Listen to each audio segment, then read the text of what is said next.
have fascinated human beings for thousands of years. In some places they're an omen of ill luck or of death. In other places they're the goddess of wisdom, although heaven alone knows why. I think probably they fascinate humans more than other birds of prey because they tend to look more benign, more friendly, more sociable, and they've got a forward-facing pair of eyes, so they also look a little bit more human. Actually, when people say that owls are wise, I think they're totally wrong. My opinion is that they are thick as two short planks. Either that, or they're so wise they pretend they're thick as two short planks. But I'm afraid, having bred them and trained them and looked after them for hundreds of years now, at least that's what it feels like, I think probably they're thick as two short planks. All birds belong to different families.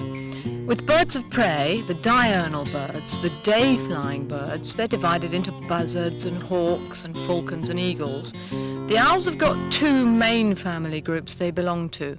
The very small group is the tittos, that's the barn owls. There are 8 species of those. Then there's a little tiny subspecies called the bay owls, and all of the rest of the approximately 120 species of owls belong to the family called strix. The tittos, that's the barn owl family, are found in almost every continent except for the Arctic and the Antarctic. Although they vary a little in both size and colour, generally speaking the physical shape is the same wherever you find them. The only thing to watch out for is that if, for example, you're in Africa, they may not be called a barn owl, they may be called a grass owl. The large group of owls, the strix, have an enormous variety. They go right the way from the European eagle owl, which is the biggest owl in the world. The females can weigh as much as 7.5 pounds, all the way down to the elf owl, which is the tiniest owl and weighs under 4 ounces. It's funny, when I was at school many years ago, I never even thought that Latin would be of any use to me. Now, in fact, I wish I'd done it, because it's the Latin name that counts. It's the Latin name that tells you what the bird is. So, for example, Mozart, the eagle owl that we'll meet in the film, is called Bubo Bubo. Now, any owl with the name Bubo is related to the European eagle owl. The strix, that's the large group of owls, are then divided into about 4 different families. There are the fishing owls, the eagle owls, the little owls, and the hawk owls. I think the most interesting for me are the fishing owls, because obviously they catch fish, and instead of having feathers right the way down to their toes, they have bare legs so they can fish more easily. Now what we do here at the centre is, if we're going to train any birds, any owls, we'll hand rear them, not from the word go if possible. We like them to be with the parents for a bit, although we may hatch them ourselves. But once they're a little bit smaller than this, and these are European eagle owl babies, about 5 weeks old, don't all go to sleep. Sit up and face the front. Then we'll take them out as a group, maybe leaving one with the parents, but the ones we want to train we'll bring out as a group and we'll handle them. We bring them out as a group so that they grow up thinking that they're still owls. If you take just one and you hand rear it totally on its own, it will think it's a human being. And the trouble with that is that then it will never breed naturally. These birds, although they've been reared as tame birds and will probably be flown, once whoever's going to fly them decides they don't want to fly them anymore, they should be able to put them back into an aviary with another owl, and these will say, aha, I know what you are, and will actually breed naturally, which is good for the owl. So we keep them out, and we have a playpen out normally with the babies in. And as you can see, they make great lawnmowers. This one's tearing up the grass. And we'll play with them and handle them until they start to fly. Once they start to fly, obviously they can't stay in the open, because if they flew out and went underneath one of the eagles, they'd end up eaten. So we then move them into our baby owl aviary, which is behind me. It's not a very pretty aviary. It could be a lot more attractive than it is. But it keeps the owls safe. They learn to fly in there, and we go in every day and handle them. Of the nearly 300 birds of prey that we have at the National Birds of Prey Centre, we've got about 14 or 15 species of owls. The biggest is the European eagle owl.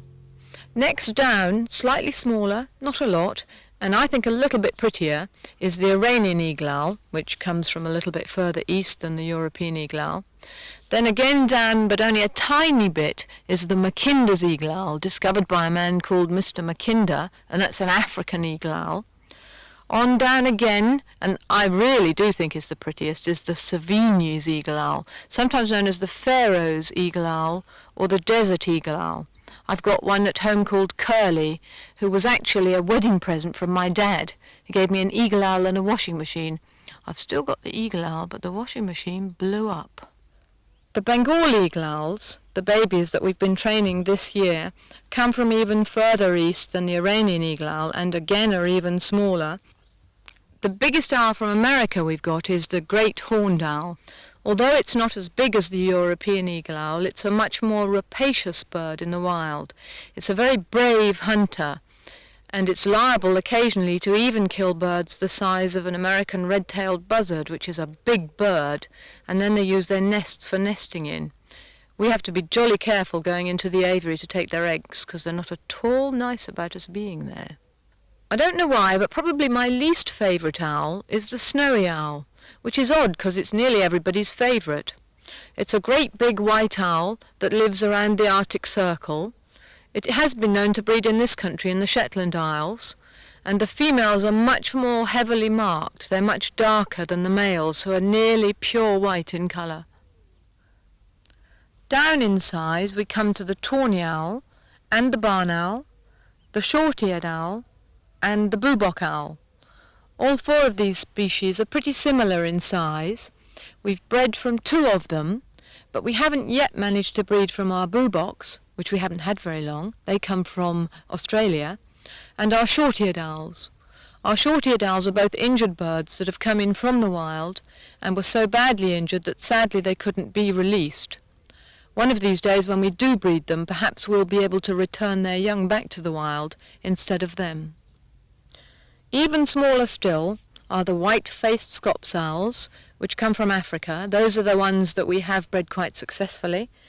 The little owls, which we do breed occasionally, I must admit I don't try very hard, because they breed very, very readily in the wild. And the Indian little owl, which is so similar to the European little owl, it's quite difficult to tell the difference. It's now time for these babies to go back in for the night. These are actually old enough to go into the owl aviary rather than indoors, and what we'll do is pick them up and take them in and give them their grub.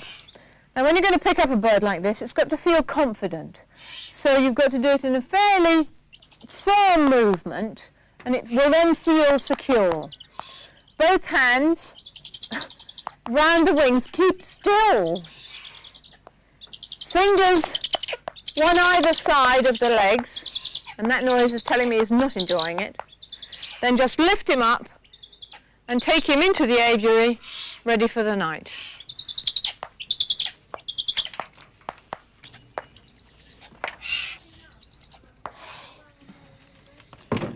Now our aviaries aren't at all ideal, and you should have a double door, not a single door. But as soon as you come in, lock it so that it can't open, because quite a lot of these owls can actually fly. Now 3 of these are Bengal eagle owls. That's a sort of Indian equivalent of the European eagle owl.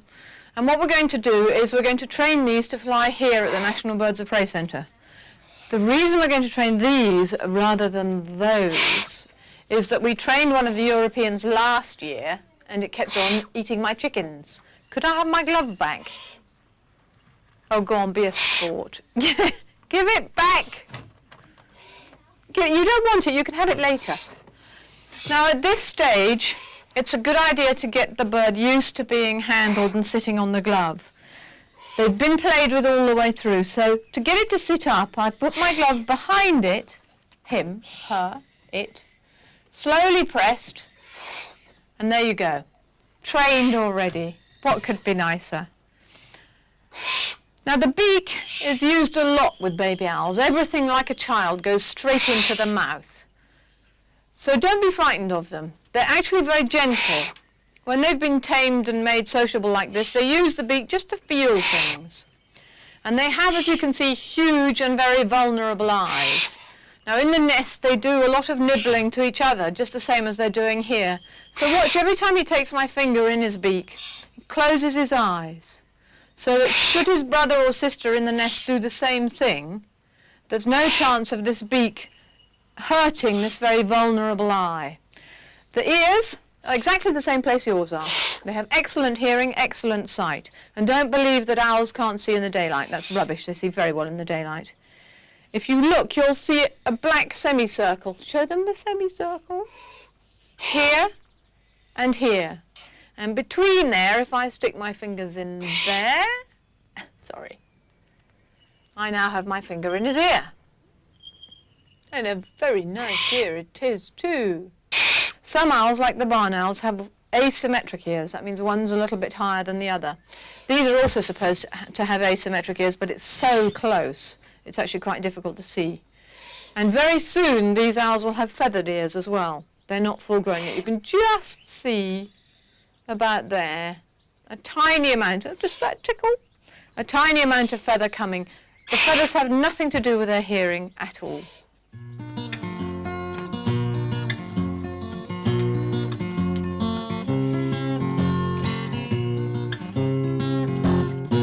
Now these birds are also ready to have their jesses put on, the leather straps that we use to hold the birds when we're training them. They're called Aylmeri jesses, and it's a leather bracelet that goes round the bird's leg and is held there with an eyelet. Then when we want to take the bird out from the aviary and fly it, what we do is bring in straps, put them through the eyelet, and we can then carry him out and take him to where we're going to work him. Now when you're going to do this, the owls are going to object. So take no notice of the noise. Leather strap goes round the leg, and the larger part of the eyelet goes through the inside to the outside. The smaller part goes on the outside. Fix the other side on, and you do up the eyelet tool until you've got both parts fairly tight. Then you tighten until you can feel the thing is not going to go any further. Undo it.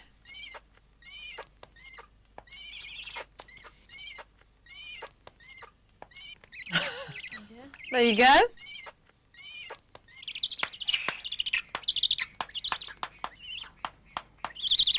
Something's coming over. Nice and loose. Okay, Mel. Okay. Great. Teamwork. What a team. Very good. Whoa, whoa.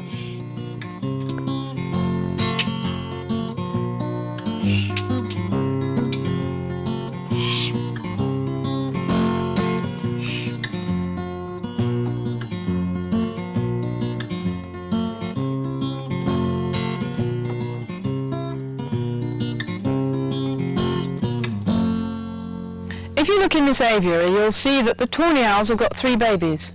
Now actually only one of them is theirs, because every year we have brought to the centre anything between 10 and in one year over 30 baby owls of usually this size.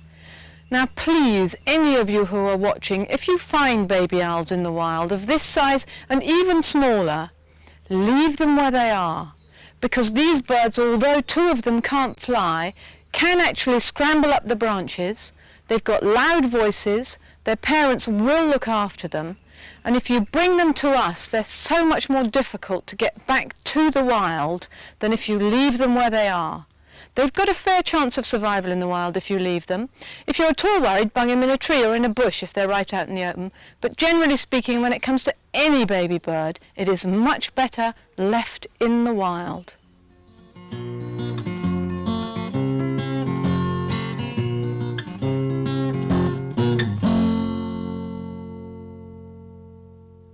All birds of prey are protected by law. They cannot, any of them, be taken from the wild without special licenses. So owls kept in this country are nearly all captive bred. They're captive bred by quite a lot of people and done in 2 different ways. You can either leave it to the owls, which is the easy way of doing it, or if you have an awful lot of birds like we do, you can interfere and manage a little bit. And what we do is we take away all the first clutches of the bird's eggs, and we put them into incubators. This is the incubator room. If you take them at the right time, the owls will then lay a second clutch of eggs, which means we can double the number. And if we're dealing with rare owls, that's a very good thing to do. This incubator has got some owl eggs in it. Actually, taking the owl eggs is about the most hazardous thing we have to do, because the owls don't like you taking their eggs away and they can get very cross about it. So we usually have to put on battle dress to do it. Now here we have 4 great horned owl's eggs and 2 snowy owl eggs. We collected the snowy owl eggs from Derbyshire about 2 days ago because our female now has a new husband who lives in Derbyshire with her. So we brought them down in a thermos flask and we're going to hatch them. She's not very good at doing the hatching herself. Notice also how the owl eggs are white and the other eggs are not. These are blue and the falcon eggs are brown. This is because owls nest in holes or hollow trees or caves, and so they don't have to camouflage their eggs. Usually the bigger the owl, the more likely it is to nest on the ground. And when you look at the size of the babies, if they did nest in a tree, the chances are that the young would actually fall out of the tree and break their necks anyway. So we give the birds the choice. They can either nest on the ground, and usually in an area where we think they may nest, if they're a big owl, we'll put fine gravel so they can actually dig a nice scrape. Or else we'll put a nest ledge. And you can see here these 2 owls have a nest ledge. In fact, one of them, there's Savigny's eagle owls in here, is actually sitting on the ledge. When the eggs start to hatch, they make a pip or a little bump at the top of the egg where they're starting to break out. Once this happens, we move them out of these incubators into the hatching incubator. The reason for this is that these eggs are in incubators that are what are called forced air incubators. There's a fan blowing air over the top of the eggs. Once they start to hatch, we like them to be less air moving around, so we put them into here where there's a little box made of wire with tissue, and the eggs are in what's called a microclimate. It's the same temperature, higher humidity because there's more water in the incubator, so an egg doesn't get stuck, or a baby doesn't get stuck. But they don't have so much air going over them. And if you look, this morning, we didn't time it quite right. This one hatched before you lot got here. We hatched a baby owl. And here we have a white-faced Scops owl, whose parents came all the way from Africa in 1984.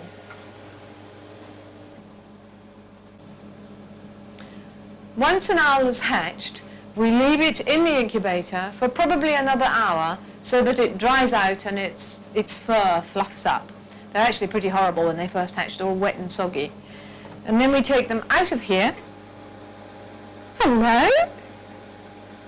Carefully. Close the incubator because there's more babies hatching. And we take him into the brooder room where all the babies are kept for the first 2 weeks of their life, fed, weighed and looked after before they're old enough to go back with mum and dad.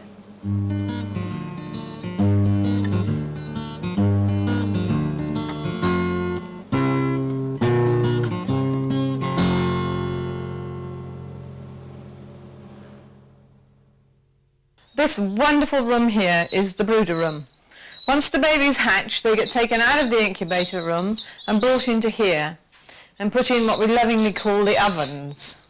These are 2 still air incubators. That means the air in here is not being blown around by a fan, and it runs at 95 degrees Fahrenheit. Once they've been in here probably 2 or 3 days, it would be longer for a bird as small as a pygmy falcon or a barn owl. They'd probably stay in there up to about a week. Then we move them out of these over into the brooders here, where all that's happening is that they have a heat lamp over them, keeping them warm. These incredibly attractive grey boxes are water tanks that have had the bottom cut off. They're very useful because they're easy to keep clean, they're very easy to scrub out each morning. It means that the birds don't get droppings all over the place, and it keeps them reasonably warm. The birds will move here from the Bristol incubators under these lamps and stay here for about 2 weeks. By that time the rings will be on and they will then be ready to go out to their parents. Now in here, believe it or not, this is the owl that you saw hatch or just hatched a week ago today.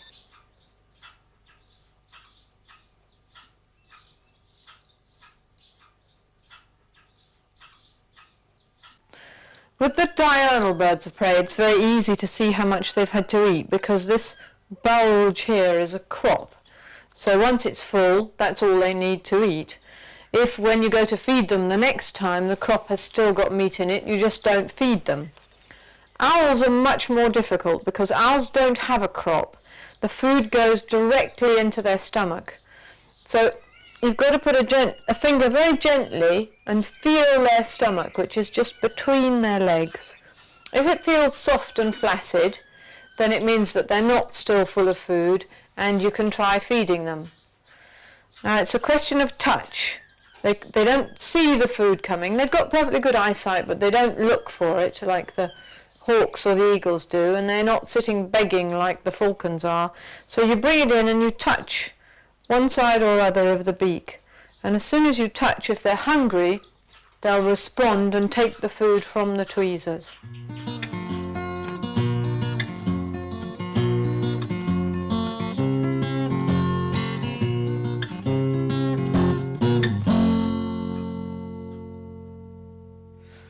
Owls are much better if they're kept in aviaries. You can tether them, but it doesn't really do them any good. They don't enjoy it particularly. They tend to look very miserable. And as owls have feathers right the way down to their talons, it also wears away the feathers on the legs. Now this is an aviary designed not for breeding, but for a bird who's going to be handled, worked, and hopefully flown. This is Mozart here, who's carrying this rather delicious looking dead chick around the place. And what he's trying to do is persuade me to take it. He's what we call an imprint. He's been hand-reared, so he thinks he's part human being and he wants to breed with me, which does make life a little tricky, I have to tell you. But being in this aviary, he can do what he's doing right now. He can wander around, fly, move from post to post.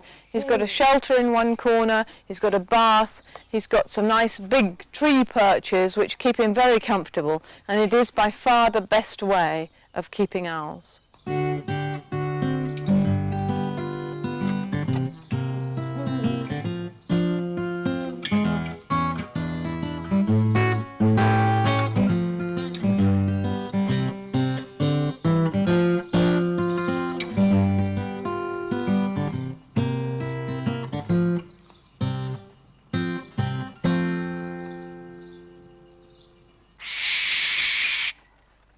Of all the owls kept in the country, barn owls are probably the most common and the most popular. Unfortunately, not all of them are kept as well as they might be. As with other owls, they should be kept in an aviary, nice and loose. This is a working bird who's taken out and flown every day, so although it's not a huge aviary, he's still got room to move up and down, have a bath, stay in the shade, come out into the sun. Then we go in, open the door first, and take him out and fly him on a regular basis.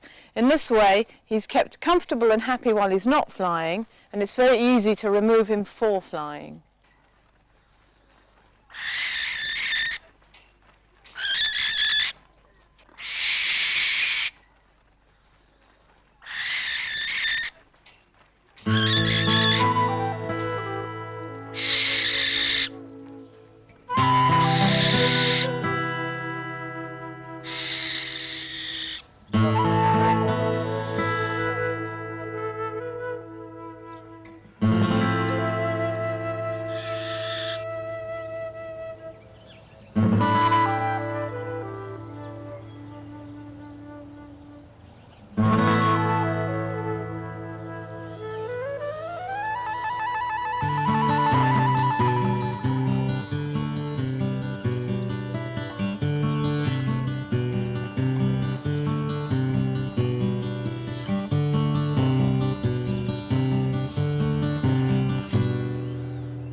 does anyone want to keep an owl? I'm actually not a very good person to ask that, because I've got hundreds of birds of prey, and I find I keep them because I can't live without them. But I suppose it's probably for the same reason that people keep dogs. They like dogs, so they want to have one. They like owls, so they want to have one. The trouble is that when you've got a dog and you want to go on holiday, you can always ask the neighbour to look after it or put it into kennels. When you've got a bird of prey or an owl, you can't do that. There's nowhere that you can put them in kennels, and it's very silly to ask your neighbour, unless he or she is experienced in looking after owls, to look after your bird in case something goes wrong. This is Mozart. He's a European eagle owl, and he was hatched here in about 1973, which makes him 17 years old now. He's called Mozart because as a baby he came with me to the Royal Academy of Music. He was reared there. In fact, he used to cause havoc on the London Underground because he came to college every day in an open-top cardboard box. And about halfway through the journey, this head would appear out of the top of the box and start to move round. And the passengers, who normally try to ignore anything that's happening, were just fascinated. And the newspapers would drop down, and by the end of the journey, they'd be asking all sorts of questions about him. Mind you, he did get a bit naughty. After a while he learnt if he walked up the side of the cardboard box he could get out. Now, this flower smells quite good, it's lavender. He can't smell it at all. Most birds of prey have good eyesight, good hearing, but no sense of smell. So he's not impressed with this flower. The important thing to remember about Mozart is that for the 17 years he's been alive, and he could live up to 25 or even 30, we've still got his dad, he's never been left on his own. There's always been somebody on the premises to look after him.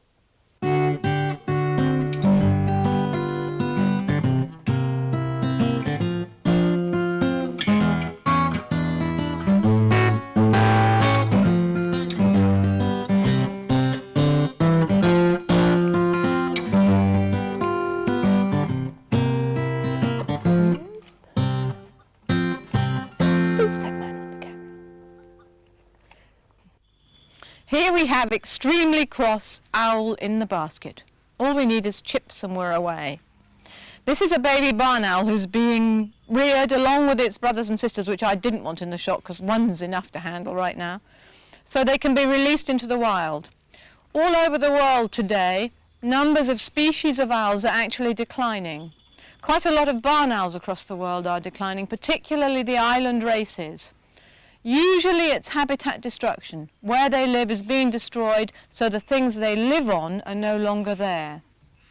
A number of very well-meaning people throughout Britain are breeding barn owls and releasing them back into the wild. Sadly, an awful lot of them are actually wasting their time. Over the last 5 years there's been a survey on barn owls by the Hawk Trust, and it's been discovered that barn owls can no longer nest within 3 miles of any motorway, dual carriageway or heavily used trunk road. The reason is that they get killed by traffic. 2 years ago 5,000 barn owls were run over. So when you're going to release them, you've got to make sure that the area you're going to release them into is suitable. It's got to be away from heavily used roads. You've also got to make sure that the prey base is there, because the reason that most of these owls are not around in Britain is not so much lack of nest sites, but lack of food availability. So really, if you're going to release any bird of prey, but particularly barn owls at the moment, because there are so many people trying, you've got to spend at least a year working on the area where you want to release them. You've got to make sure no farmers are using rodenticides, rat or mouse poison. There is no rat or mouse poison on the market which is safe for barn owls to eat. You've got to trap up mammals or insects. You can actually get mammal societies and groups who are interested in insects to do it for you, to find out if there's enough food around for the owls. And all this must be done long before you even think about putting up nest boxes and getting baby owls to release. Ow! He's very cross. But normally we don't handle him. Now these 3, this one and the other 2 you don't see, are going to be released into the wild. We've already done a lot of work. We've discovered if the area is suitable, and actually they're very lucky because you could say they'll have a captive audience to look after them. They're actually being released on a prison farm.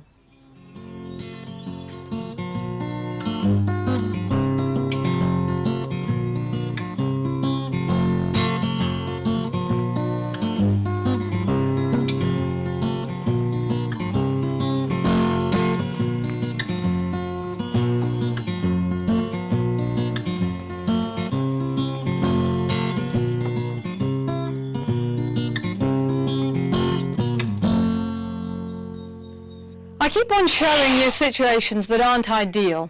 The problem with the Falconry Centre is that we're desperately short of cash and we never had enough room for the birds.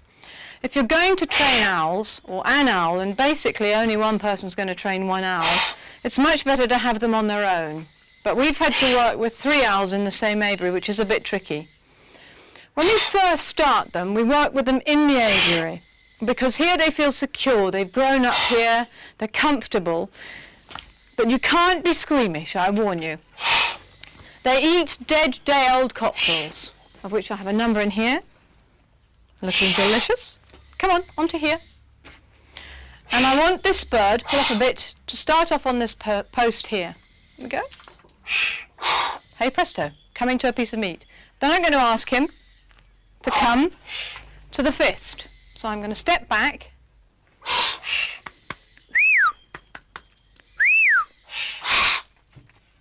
Oh, it's very scary. No, don't walk up my arm. Shall we try that again? Oh. How about a little bit closer? Think you could manage that?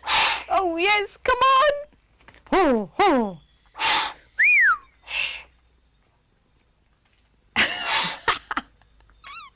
It's great, isn't it? And this is the joy of training them. They're such a scream.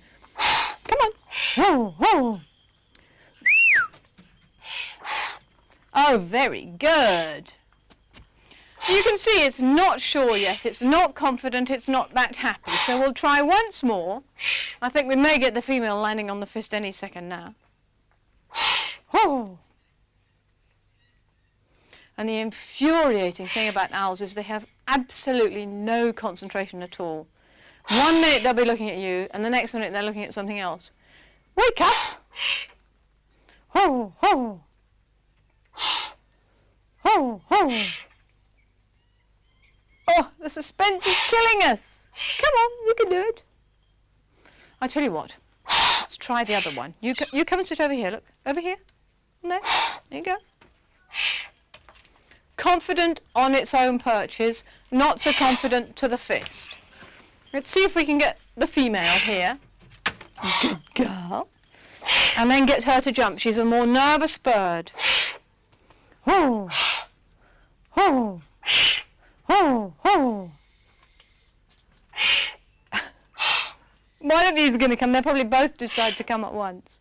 And what you're seeing here is exactly what you're going to have to go through to train any bird, but particularly an owl. Come on then, a bit closer. Oh.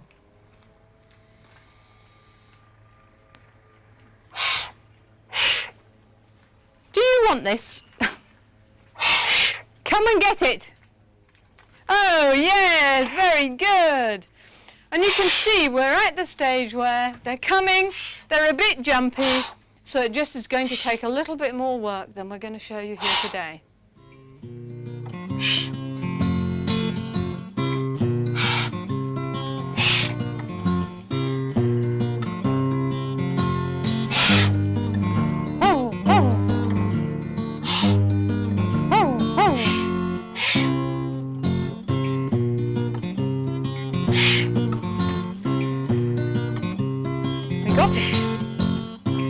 Very good. Trained. Gulp.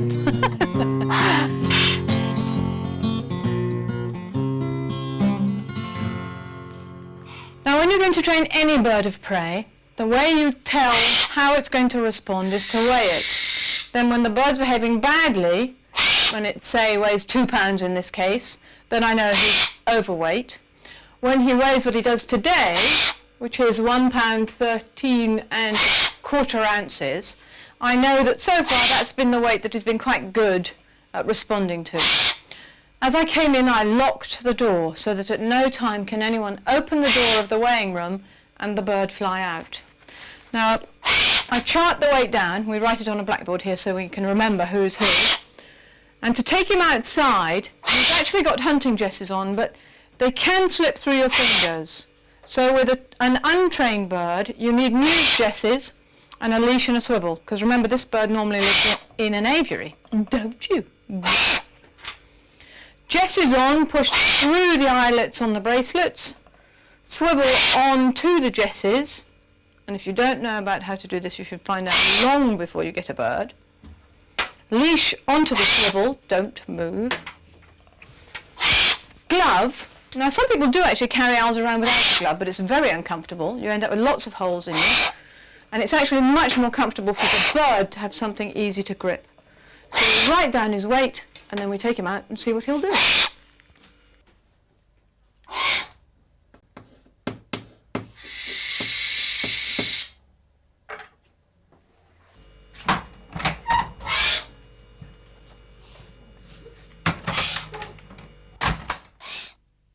The 3 Bengal eagle owls that we're training are being trained by 3 different people here. This is the one I'm training, and by pure luck, and it really is only pure luck, it's actually the best at the moment. He's jumping to the fist in the aviary. We've jumped him to a short distance out, and so now we've brought him down to the flying area to see if we can get him to jump further. We've got to take the leash off and put him on a long training line so he can come a long way. And we're going to see if we can get him to fly up to as much as 20 or 30 feet.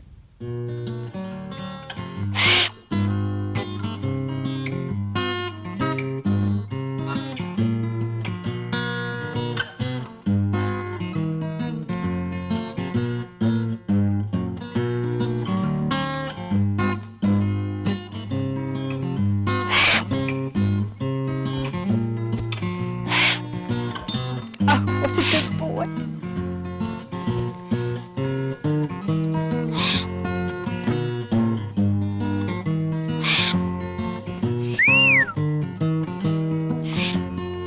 Oh, you dropped it. There we go, what a good boy.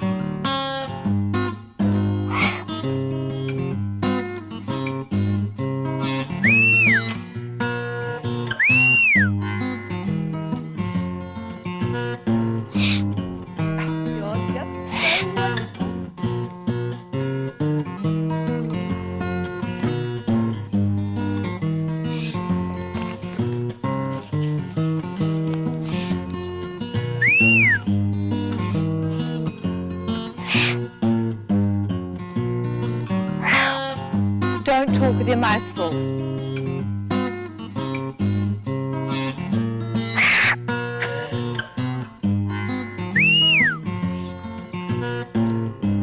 Oh, you are so clever. I just can't tell you how wonderful you are.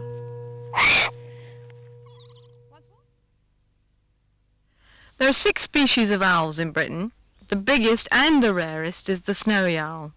They only live up in the very north, and until recently they were very unlikely to increase in numbers because there were only females on the island of Fetla, which makes breeding pretty difficult.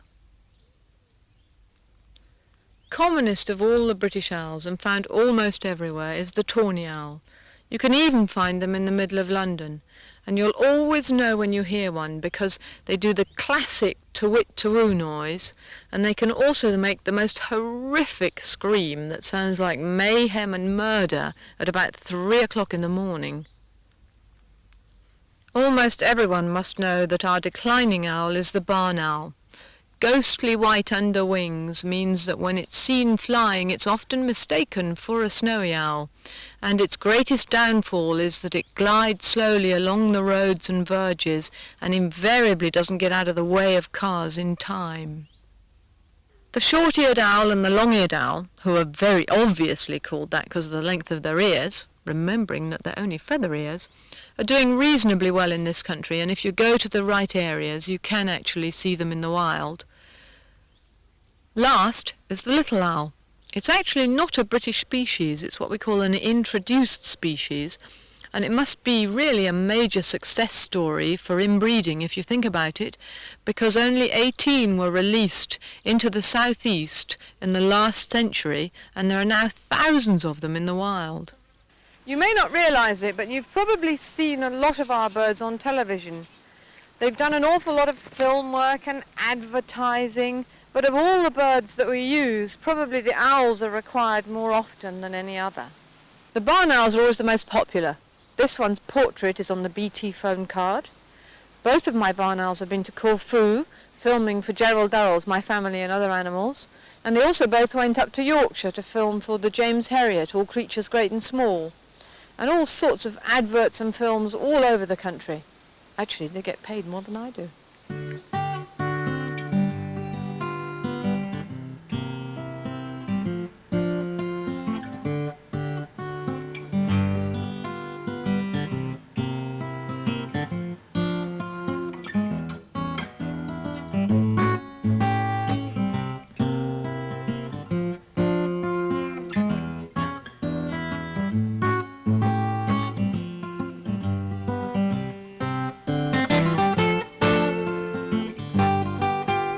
This is relatively well-managed woodland. It belongs to a friend of mine, and he's looked after it for as long as I can remember. In it live tawny owls, on the edges live little owls, and if we weren't quite so close to very heavy roads around here, we'd probably have barn owls as well. A lot of owls hunt by what we call still hunting. A lot of birds of prey do. And they'll sit up in a tree, completely still, completely quiet, unlike my Labradors, listening and waiting for something to move, because wherever we are around here there'll be mice, beetles, insects, all sorts of things which owl can eat, and they will just listen and wait. They'll turn that head on that wonderful neck they can, so they can rotate over 400 degrees, and if they hear something behind them they can look without moving their body, and then bang, wood mouse for tea.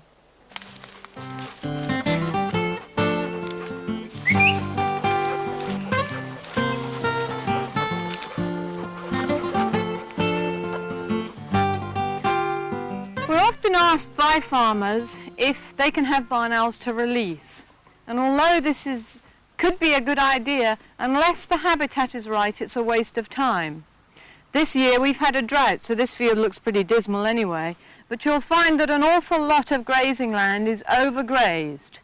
And nothing can live in here. There's no chance of short-tailed field voles, which are the barn owl's main prey, being able to live and hunt and nest and breed in grassland that is as heavily grazed as this. I mean, a worm would be pushed to hide. So to release barn owls here would be a waste of time. Mind you, there's plenty of rabbits about. Rabbits!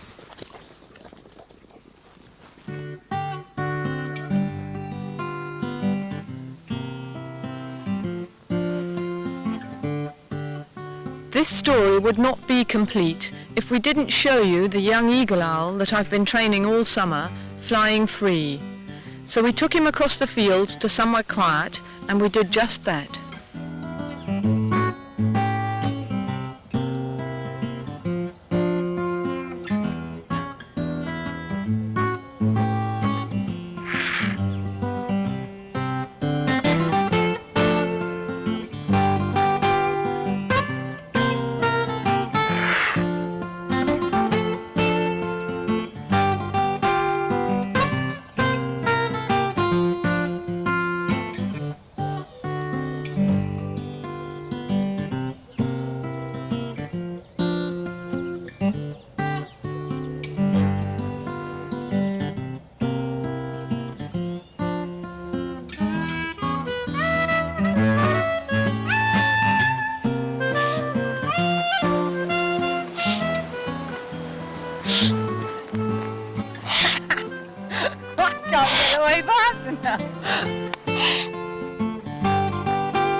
They're beautiful, graceful, noisy, very efficient hunters, and they take the place of the day-flying, the diurnal birds of prey, by flying and hunting at night. I hope when you've watched this film you haven't all suddenly decided you want to rush out and buy an owl. I've been very worried recently because I've had a number of telephone calls from people who are really upset by seeing barn owls available for sale in pet shops stuffed into parrot cages, which I think is disgusting. I mean, I don't think you should even keep parrots in parrot cages. I've had a great time training this owl, even if I did think you were a bit dense to start with. And I hope that everybody's liked seeing him develop along the lines where he started by jumping to the fist in the aviary, then we took him outside, and now today we've brought him right away from home to somewhere he's never been before, and he's really dealt with it very well. If you have enjoyed it, then that's good for both Jemu and for me.